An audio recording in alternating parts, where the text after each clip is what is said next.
করে বলবো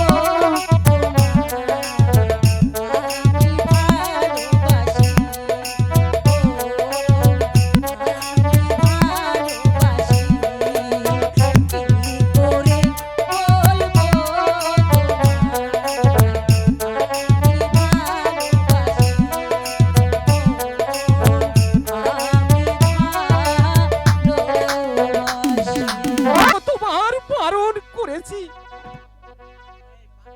ওই বড় লোকের মেয়ের সাথে আর মেলামেশা করবি না,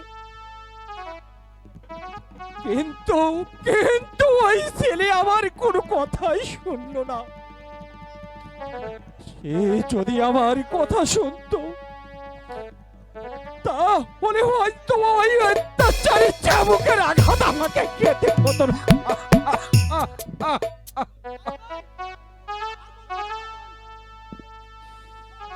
তাই তো, তাই ওই পদে পদে আমাকে বড় অপমানিত সহ্য করতে হচ্ছে।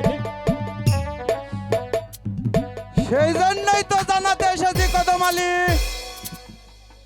যদি তোর ছেলেকে তুই শাসন করতে না পারিস তাহলে এর প্রতিফল তোকেই ভোগ করতে হবে।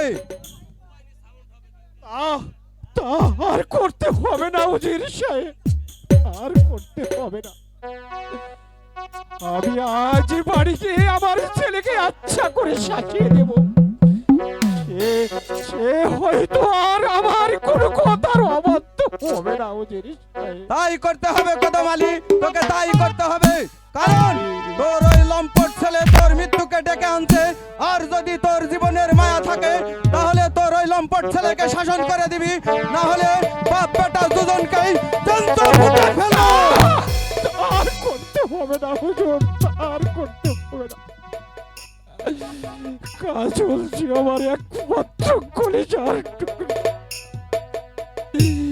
ওকে নিয়ে কোন রকম আমি জীবনে বেঁচে আছি।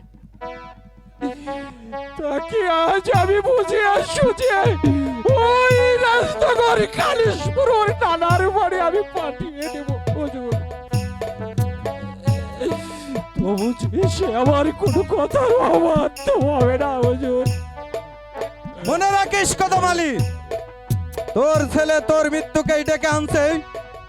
যদি তোর জীবনের মায়া থাকে তাহলে তোর ওই লম্পট ছেলেটাকে বাড়ি থেকে তাড়িয়ে দিবি, নইলে বাপ বেটা দুজনকে জ্যান্ত কবর দিয়ে দেবো। আর তা করবেন না হুজুর, তা করবেন না।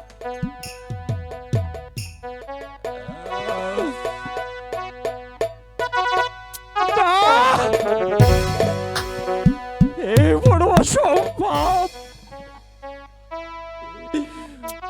ওই কাজলের জন্য আজ আমাকে পদে পদে বড় অপমানিত সহ্য করতে হচ্ছে। আজ আজ আমি ওকে বুঝিয়ে সুঝিয়ে ওই মামার বাড়ি পাঠিয়ে দেব। তবে যদি হয় আমার, তবে যদি হয় আমার মুক্তি। বলো খুদা, আমরা গরিব, গরিব বলে কি কাউকে ভালোবাসার অপরাধ? তাই যদি হবে তবে তবে কেন কেন স্নেহ মায়া মমতা দিয়ে এই পৃথিবীতে পাঠিয়েছিলে খুদা, এই পৃথিবীতে পাঠিয়েছিলে?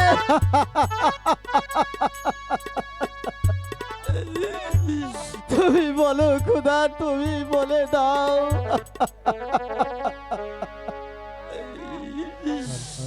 আমরা গরিব, তাই বলে আমাদের কোনো ইচ্ছা চাওয়া পাওয়া কিছুই নেই খুদা। তুমি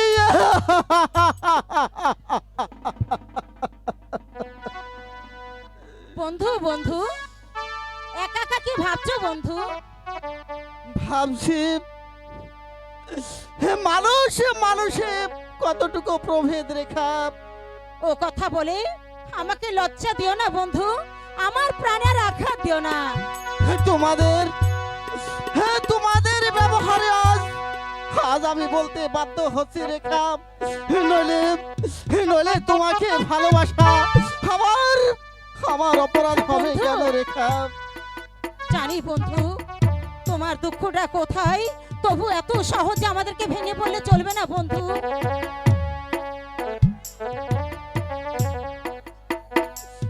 না না রেখা না, তুমি তুমি আর আর আমার কাছে শোনা রেখা, বন্ধু আমাকে